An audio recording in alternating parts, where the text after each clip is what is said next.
বিশ্বকাপে আর্জেন্টিনার জয় আর মেসির রেকর্ডের আরো খবর নিয়ে নিউজরুম থেকে যুক্ত হচ্ছেন আমাদের সহকর্মী হাসান সজীব। সজীব, আজ তো শক্তিশালী আর্জেন্টিনাকে আমরা ম্যাচে দেখলাম, প্রতিপক্ষ আলজেরিয়াও কিন্তু বেশ ভালো খেলেছে। তারপরও এই ম্যাচে আপনি কি বলবেন, বিশ্ব চ্যাম্পিয়নদের কি কোনো দুর্বলতা ছিল কিনা? এছাড়া মেসি আজকে যে রেকর্ডগুলো করলো এই সম্পর্কে একটু বিস্তারিত জানবো আপনার কাছে। লাবণী, আমি নিশ্চিত করে বলতে পারি আপনিও আজকে লিওনেল মেসির খেলা দেখে মুগ্ধ হয়েছেন। আমি টিএসসি তে ছিলাম এবং আমি সেখানে শুরুতে একটা ব্যাপার দেখতে পেয়েছি যে ব্রাজিলের বেশ কয়েকজন সমর্থক ছিলেন এবং তারা যখন আলজেরিয়া 8 মিনিটের সময় একটা গোল করলো কিন্তু তখনও অফসাইডের কল আসেনি, তারা কিন্তু বারবার মেসিদেরকে নানাভাবে ট্রল করছিল। কিন্তু খানিক বাদে যখন আবার 17 মিনিটের মাথায় লিওনেল মেসি গোল করলেন, অর্থাৎ 5 মিনিটের সময় লিওনেল মেসি একটা গোল করলেন, সেটা অফসাইডে বাতিল হলো। 8 মিনিটের সময় আবার আলজেরিয়া করলো, সেটা বাতিল হলো। মানে নাটকটা কিন্তু একদম শুরু থেকেই জমছিল।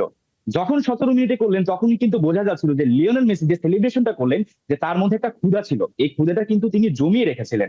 আপনি যদি একটু খেয়াল করেন 2022 কাতার বিশ্বকাপ জয়ের পর লিওনেল মেসি ক্লাব পরিবর্তন করেছেন, কিন্তু তিনি কিন্তু খুব বেশি মানে অ্যাগ্রেসিভ খেলেননি। তিনি গা বাঁচিয়েছেন, মনে হচ্ছিল যে শক্তিটা তিনি সঞ্চয় করে রেখেছেন।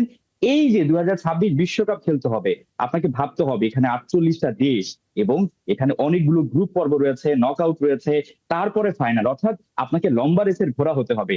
লিওনেল মেসি হচ্ছেন সেই লম্বা রেসের ঘোড়া। আপনি দেখবেন প্রত্যেকটা গোল, একটা কথা কিন্তু অন্যান্য সমর্থকরা বলে যে আর্জেন্টিনা হয়তোবা পেনাল্টি দিয়েই তারপরে হয়তোবা তারা বিশ্বকাপটা জিতেছে, কিন্তু লিওনেল মেসি আজকে প্রমাণ করে দিলেন যে তিনি আসলে পেনাল্টির অপেক্ষা করেন না, তিনি আসলে একেবারে প্রতিপক্ষকে ঘায়েল করে গোল দিয়ে তবেই ম্যাচ জেতেন। এবং এখানে কিন্তু আর্জেন্টিনা সমর্থকদের একটা তৃপ্তির ব্যাপার রয়েছে।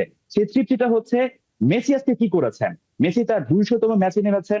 মেসি আজকে ষষ্ঠ বারের মতো বিশ্বকাপে আসরে নেমেছেন, অর্থাৎ তিনি এই 6টা বিশ্বকাপ খেলছেন। আপনি যদি 2006 থেকে এখন পর্যন্ত হিসাব করেন, এবং রোনালদোর পর তিনি কিন্তু আরেকজন প্লেয়ার। এবং মেসি কি করেছেন, হ্যাটট্রিক করেছেন। কোন ম্যাচে করেছেন? বিশ্বকাপের একেবারে প্রথম ম্যাচে করেছেন, যেখানে ব্রাজিলের সমর্থকরা একটা জিনিস তুলনা করছিল। আসলে ব্রাজিল এজন্যই টানতে হয় কারণ এদের লাতিন আমেরিকার যদি আরেকটা অপোনেন্ট বলা হয় বা শক্তিশালী প্রতিপক্ষ, সেটা হচ্ছে ব্রাজিল। ব্রাজিল কি করেছে মরক্কোর বিপক্ষে, কিন্তু একেবারে ধরাশয়ী হয়েছে। তাদের যে ড্রটা সেটাকে কিন্তু অনেকে হার হিসেবে দেখছেন, কারণ মরক্কো হচ্ছে একটা আফ্রিকান দেশ, এখানে হচ্ছে লাতিন আমেরিকার একটা দেশ।